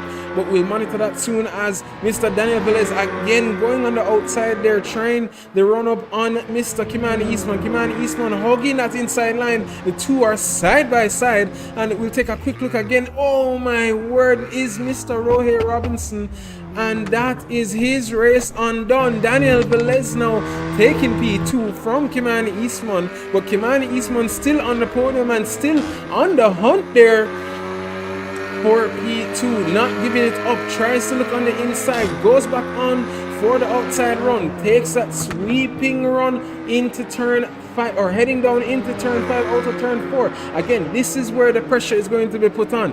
Kimani Eastman knows that he has the right to that position and he's trying his best. He knows that Daniel does have the pace, but one slight mistake and that there goes it for him. But as it stands now, guess who is in the mix for that final podium position? Ruben Espinosa now making his name rightly called this evening at the JSRA at Sydney Motorsports Park, trying his best to see where he can he finish here in the second race, and is now on the hunt. Kimani Eastman is hoping that he can get as far away, but guess what? P1, P2, P3, P4 only separated by, let's say, 2 seconds, 5/10 between Daniel Velez and Kimani Eastman, only 7/10 away from him, and is now looking very defensive as he has a charging Ruben Espinosa. Kimani using up his final push to pass to try and get away as quickly as possible from the cars behind, and is now running as he has that charging Ruben Espinosa in that Honda Civic, just running after him, and will be trying his best to catch up or get away from the charging driver. Daniel Velez now only 3/10 off, so now we have a minute remaining plus 1 lap. So let's say that this is the penultimate lap, ladies and gentlemen. So we're expecting a lot of pressure here. Jaden Harrison with 3 push to passes remaining, Daniel Velez with only 2. So we know Jaden has the pace and will have the push to passes to defend. So if he is feeling a little bit of pressure, maybe just by a tad bit, but nonetheless, ladies and gentlemen, the top 4 separated by under, well, let's say a little bit over a second, and the fighting will continue. Ruben Espinosa is not giving up on that final podium position, but neither is Kimani Eastman. Rohit Robinson now in P11, so as it stands won't even be receiving a point. The sun is now coming up. It's morning time in Australia as they head down into turn 9, heads right into that fast left-hander by turn 10, get as wide of an exit as possible, not too wide, keeping it very clean, maintaining that speed on the run to turn through turn 11 onto the Braveham straight, and that is a brilliant run there by Mr. Ruben Espinosa. They go side by side, and guess what? Kimani Eastman did not have a push to pass to defend, and Ruben Espinosa makes that move, stick there, heading into turn 1.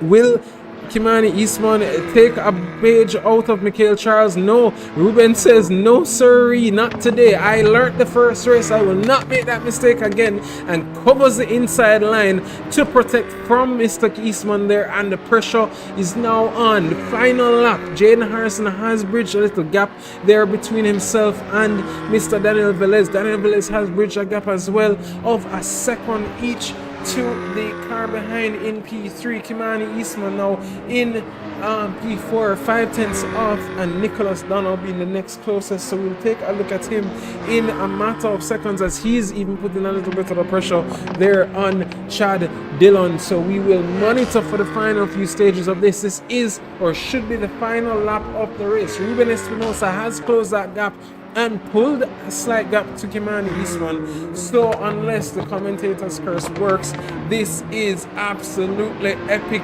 and a wonderful finish to the Caribbean Touring Car Championship Round 3. Ladies and gentlemen, what a race this has been as a rally around the final 2 corners. And it seems as if the drivers have just said, all right, I'm a little bit tired now. Let me take a little break, and comes around the Brabham Straight to finish up this 20-minute sprint. Jaden Harrison in P1, Daniel Velez in P2, Ruben Espinosa, what a drive from him, in P3, Kimani Eastman in P4, Davil Park in P5, Chad Dillon there in P6, Nicholas Donald there tried to mount an attack and does come around to finish in P7. Kyle Barrett in P8, Luis Arenas unfortunate there with the incidents at the start of this race in P9, Nathan Brown in P10, and Roy Robinson and Roger Keller, the two outside of the points. Mikhail Charles unfortunate there, will not be finishing that race and does end with a DNF. Ladies and gentlemen, what a race this has been, and what a fight between these drivers, what a show they put on. And we are with next week's race being the finale of the Australian Tour. This is what's to come. If this round 1, round 2, and now round 3 has been just an amazing showing of racing and talent of these drivers. Ruben Espinosa has put on a wonderful show here for us this evening. I am so sorry we missed out with Mr. Charles there at the end of the second race due to technical glitches, but we know next week, if you are going to find yourself in a DNF, it's either a networking issue or it's you finding yourself into the very narrow walls of the Mount Panorama circuit. Jaden Harrison comes around to finish up in P1, flashes his headlight in success. P2 is Daniel Velez, and Ruben Espinosa there should be parking outside there and does have to cut. Yes, and the top 3 will be coming here for pictures for us to post on our social media. Ladies and gentlemen, what a fight this has been. What a battle between these drivers, and what an epic showcase of these drivers. They're talking in the chats as we speak about how much fun they've had, and we'll just bring them over to have the interviews, starting with Ruben, then Luis Daniel Velez, and then Rohe Robinson, and then Jaden Harrison. What a race, ladies and gentlemen. Oh, sorry. No, it was Mikhail Charles as well. And then Jaden Harrison taking a clean sweep again here this evening at the Caribbean Touring Car Championship. Ladies and gentlemen, let me rally the troops and get these drivers ready to go. See the most exponentially more contact between these rivals than in the first race. Had or brand new sponsor Ceramic Hair been a part of this competition, they'd have been getting quite the work order.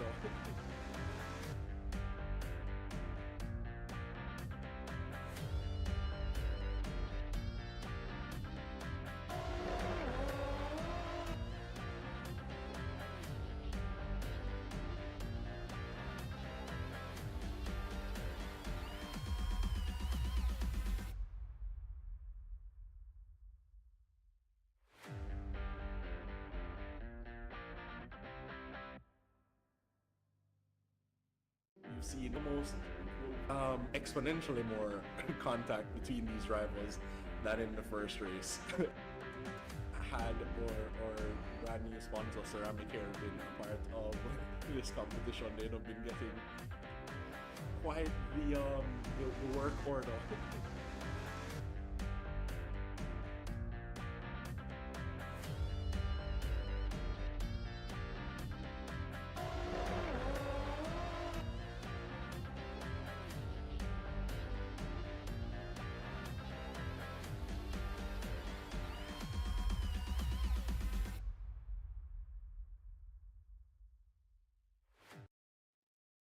And ladies and gentlemen, we are back.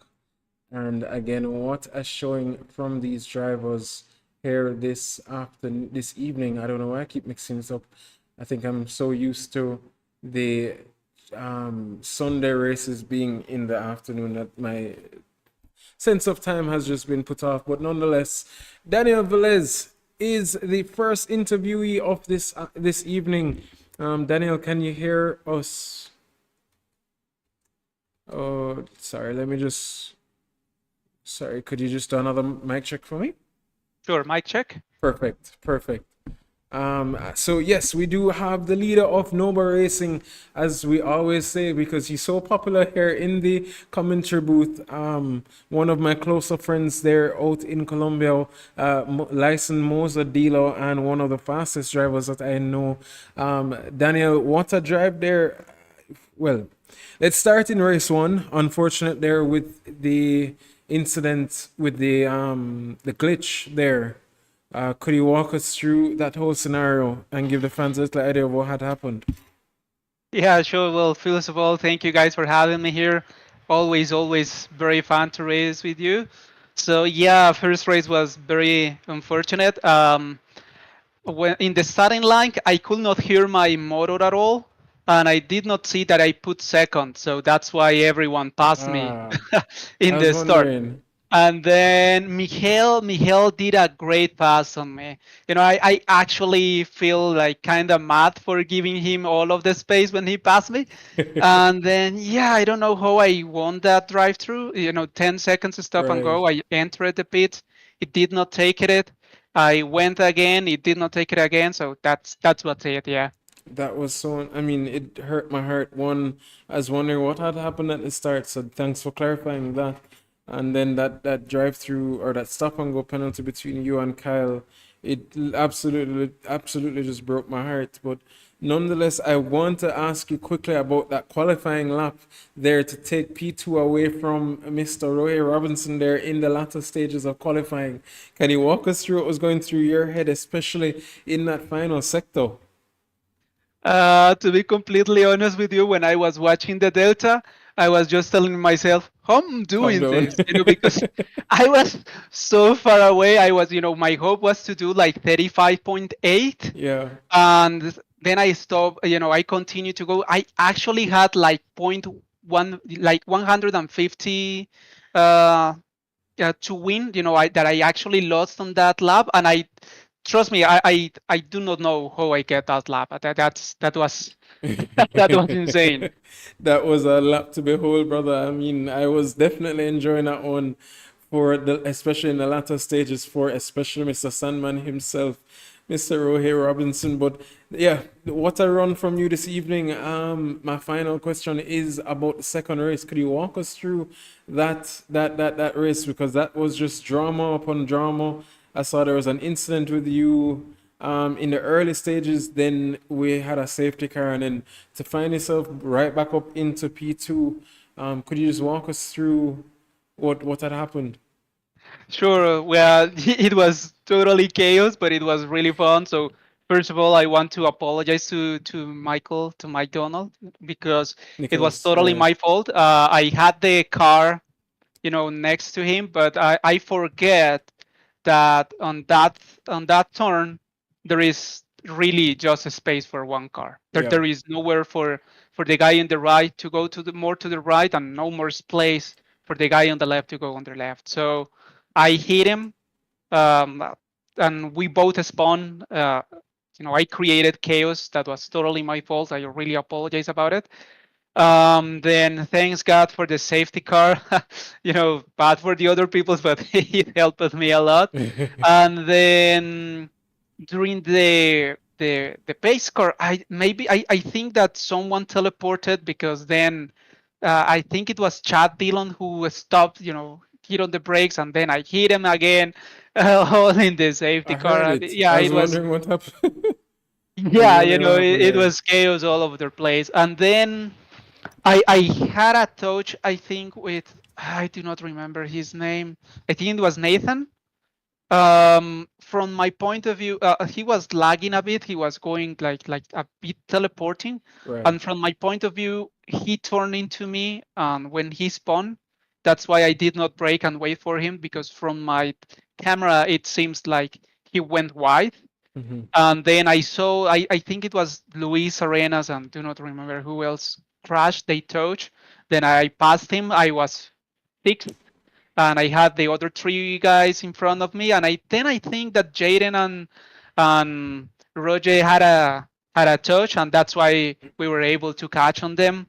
I was really to fight with Jaden, but in the last lap, before the last lap, you know, I missed to take really good the last turn, and Yeah. he left because he had one more push to pass from me, and I really need to be right back at him. But it was great. It was awesome. All of the cars was fun. I just have one more question for you. That battle between yourself and Kimani Eastman. I mean, he was going defensive. He tried his best, and what looked like move done, he then mounted back an attack and took back that P3 right before Rohe ended up in the with the incident. Could you just walk us through that battle between you two? Yeah, so I'm going to resume it. When I was behind him, I said I'm going to take it. When I passed him, I said it's done. And a few seconds moment, I was like, "What? How he did that?" Because that was amazing. That move was amazing from him recovering the place. That was great battle.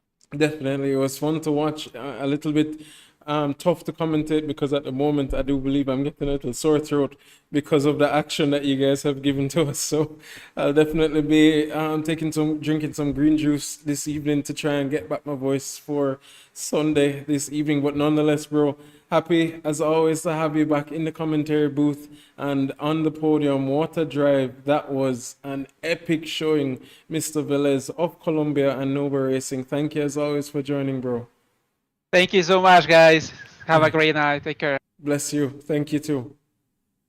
And ladies and gentlemen, that was Daniel Velez of Nova Racing there, finishing off the second race in P2. But now we do have finishing off in P2 from the first race, the man with the overtake of the day, Mr. Mikhail Charles of Trinidad, car number 868.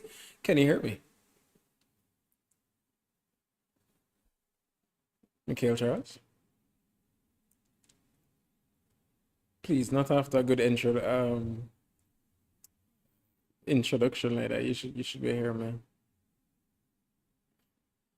Ladies and gentlemen, unfortunately, we will not have Mikhail Charles unless he comes back to the computer in time. So we will be moving on to Mr. Jaden Harrison, the final, the clean sweep, Mr. Jaden Verstappen himself, or Jaden Hamilton. Not sure if he's a Lewis or a Mercedes or a Red Bull fan, but he should be a McLaren fan here, getting a clean sweep in race 1 and race 2. Jaden Harrison, can you hear us? Don't tell me you too. Hello, yes. Oh, okay, thank God. Jaden, what a drive from you, bro. Quickly, would love to talk about race 1. I mean, you had a good battle there with Rohe, and then you pulled away there, even setting the fastest lap overall, not even of the session, but of the entire week with a 134.8. Can you just walk us through the first race before we get into race 2? Yeah, first race I got a bad launch. I'm still figuring out with the clutch how to launch the car, but I got a bad launch, push the pass, and kind of Mikhail and Roy were just fighting it out, and I was just running away and just doing 35.5 every lap over and over and over and just pull the gap. It was pretty uneventful, but how it go. Well, there was a moment, if I do recall, maybe I'm wrong, but wasn't there a fight between you and Rohe where he actually made a move on you, but then he immediately just took it back and just said, "No, sir, that's mine"? I don't think so. I could be wrong. All right, so that's the second race. So we'll just move on quickly to race 2. Can you give us a little bit of insight there? That one, especially with that incident, what happened with Rohe in the latter stages? Because one, we saw a gap between you two, and then it just got closed down immediately. And then in the next few laps or two, we just saw him facing the wall. Could you just walk us through what had happened there? So race 1 I got a good launch, 23 wide up the outside, and managed to pull my way through up to Rahe and Lewis. We had a good battle there, but me and Rahe were side by side, battling, like defending, attacking, corner after corner after corner, and we went into turn one, and he lifted slightly to kind of get the inside line into the next corner. I didn't expect that, and he kind of washed back into my car and got unstable. And after that, I got the run on the outside. I was on the curb, and then the door was just not there. So I got on the grass and got squirrely. Okay. So it was unfortunate, but could have been prevented. Could have been avoided. Well, that's racing, and especially in cars like these where rubbing is racingly, we do. Well, I'm sure we'll be taking a look back at that at some point. But nonetheless, brother, a clean sweep here again in the Caribbean Touring Car Championship. I'm wondering how we're going to slow you down, and bring the field back a little bit closer. It's almost like the 2026 F1 regulations have to be looked at with these cars to see if we can get a little bit more balance, because you are just a rocket out there. But nonetheless, what a showcase from you, Jaden, and definitely looking forward to some more of you, especially next week in the Caribbean Touring Car finale, where we have a very unique style of racing with at Mount Panorama, with the 40-minute sprint race instead of 2 separate sprint races. So very excited to see what you will be able to do with that and how strategy will come into play in the stages of that race. So very excited to see you, not just next week, but tomorrow and Sunday as well. Any thoughts on the next 2 races that you have coming up? Yeah, just the normal races. Just practice and try to do good. All right. Yeah, that's about it. All right, brother. Well, as always, thank you for joining us this evening. Thank you for all the support that you give to the JSRA, and as always, looking forward to many, many, many more battles with you on track. Yes, thanks for the race. Bless you, bro. Thank you too. And ladies and gentlemen, that was Jaden Harrison, the man, the myth, and the legend, now cementing his name in JSRA greatness here, not only in Caribbean Touring Cars, but has been one of our most consistent drivers and a very good friend of mine and of the JSRA. So somebody that we're always rooting for, nonetheless. But that being said, this does bring tonight's event to a conclusion, and we will see you again tomorrow evening for the round 2 at Oulton Park for the Chase for Pace series. As always, ladies and gentlemen, I appreciate you sitting down and listening to my banter for this 40-minute, almost 2 hours of talking actually, but nonetheless, the action has been non-stop, and we appreciate you spending your Friday evenings with us and your Saturday evenings and now your Sunday afternoons. You must be tired of us at this point, but nonetheless, we appreciate you and we look forward to putting on a good show for you here at the JSRA. I've been your host this evening, Stephen Stewart, and thank you so much for watching. We'll see you tomorrow at 7:30 sharp for the Chase for Pace series at the Praga Cup at Oulton Park. I've been your host. Thank you. We are coming up to as man, so there is a run. outside. Oh yeah. Let's try the switcheroo. You came and failed the test, you met the best, expected chess, but got monopoly.